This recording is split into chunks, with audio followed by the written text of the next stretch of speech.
Ετοιμάζομαι να φύγω και να πάω για έντουλα και ένα φαγητό και πάω να ανοίξω την κάμερα να το κάνουμε παρέα. Έχω φορέσει το πουκάμισο αυτό εδώ. Το λατρεύω αυτό το πουκάμισο, το ξέρετε πάρα πολύ καλά. Τώρα λέω να βάλω το ίδιο print από κάτω για να το κάνουμε έτσι να μοιάζει λίγο σαν φόρεμα.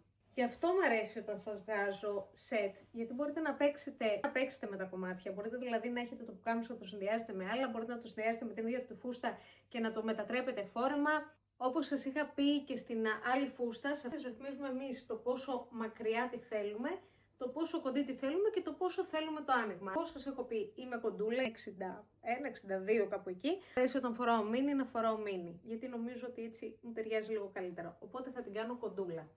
Τώρα, αν νιώθετε ανασφάλεια με τα μίνι, ότι στην ταινίσιμη έχει και κάτι σορτσάκια που είναι πάρα πολύ λεπτά, δεν διαγράφουν δηλαδή, δεν έχουν κεραφές, οπότε μπορείτε να φοράτε ένα τέτοιο από μέσα. Εγώ πάρα πολλές φορές φοράω από μέσα τέτοιο. Φιόγκο απλά για να πέφτει εδώ, γιατί εμένα μου αρέσει έτσι. Εσείς αν θέλετε κάνετε φιόγκο, κάνετε ό,τι θέλετε. Εδώ θα το αφήσω ανοιχτό, γιατί μου αρέσει αυτό το σουτιέν που φοράω, κάνει σαν να έχω το πάκι από μέσα. Οπότε το outfit ουσιαστικά είναι αυτό εδώ, το εδώ. Κοιτάζομαι μόνο από το κινητό. Εύχομαι να έχω βγάλει κάτι καλό. Κοσμήματα έχω φέρει μόνο αυτά που...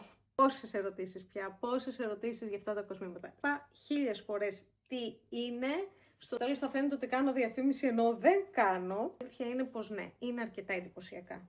Ουσιαστικά το outfit είναι αυτό. Πάρα πολύ εύκολο, πάρα πολύ γρήγορο. Όταν έχεις ένα set, πάρα πολύ εύκολο. Δεν προβληματίζεσαι για το πώς να το συνδυάσεις, τι να βάλεις. Είναι εύκολη λύση. Παπούτσι, σκέφτομαι μήπως βάλω αυτά. Έτσι λίγο για το τακουνάκι. Δεν είμαι σίγουρη και δεν μπορώ να δω γιατί δεν έχω ολόσωμο καθρέφτη. Τσάντα, είπαμε, θα πάρω αυτή πάλι. Που σκέφτομαι, επειδή ο καιρός κάπως πάει να τα μπερδέψει. Δεν ξέρω τι έχει πάθει εδώ πέρα. Για καλό και για κακό. Εγώ έχω φέρει το tencel, το σακάκι μου, το λευκό. Να το ρίξω από πάνω. Έτσι, βέβαια. Αυτή εδώ η τσαπινιά που έχω κάνει με την ανοιχτή μανσέτα με τρελαίνει. Μου αρέσει πάρα πολύ. Σκέφτομαι να πάρω και το σακάκι μου από πάνω. Και ό,τι γίνει. Δηλαδή το καλοκαίρι φέτος μας έχει τρελάνει. Νομίζω ότι μια χαρά του ταιριάζει αυτό. Ευτυχώς που πήρα και ευτυχώς που πήρα και το λευκό. Αυτό είναι το τελικό outfit. Να πάω γιατί είμαι νηστική. Σας φιλώ, σας χαιρετώ και τα λέμε σε ένα επόμενο βίντεο. Φιλιά πολλά, άπειρα πολλά. Bye!